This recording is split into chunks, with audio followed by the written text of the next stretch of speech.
Chennai OMR சாலை Kandanchavadi SRP tools இடையே சென்று கொண்டிருந்த சென்னை குடிநீர் வாரிய டேங்கர் லாரி ஓட்டுநரின் கட்டுப்பாட்டை இழந்து சர்வீஸ் சாலை தடுப்பு மீது மோதி விபத்துக்குள்ளானது.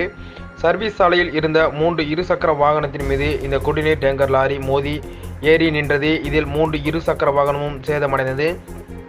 லாரியின் சக்கரத்தில் இருசக்கர வாகனங்கள் சிக்கிய நிலையில் லாரி ஓட்டி வந்தவர் அங்கிருந்து தப்பி ஓட்டம் பிடித்துள்ளார்.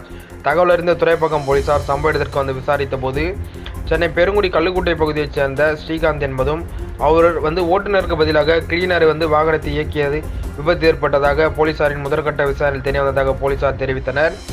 கிளீனர் விபத்துக்குள்ளாக்கியதால் லாரி அங்கேயே விட்டுவிட்டு அங்கிருந்து தப்பி ஓடியது தெரியவந்தது. பின்னர் இச்சம்பவம் குறித்து தகவல் அறிந்த கிண்டி போக்குவரத்து புலனாய்வு பிரிவு போலீசார் சம்பவ இடத்திற்கு விரைந்து விசாரணை மேற்கொண்டு வருகின்றனர். தொடர்ந்து விபத்து ஏற்படுத்திய லாரியை அப்புறப்படுத்தினர். ஓஎம்ஆர் சாலை சர்வீஸ் சாலை தடுப்புச் சுவர் மீது குடிநீர் டேங்கர் லாரியை ஏற்றி ஒரு டயர் தரையில் படாமல் நிற்க வைத்தது சாலையில் சென்றவர்கள் வேடிக்கை பார்த்து சென்றனர். செய்திகளை உடனுக்குடனும் துல்லியமாகவும் தெரிந்து கொள்ள சப்ஸ்கிரைப் பண்ணுங்க.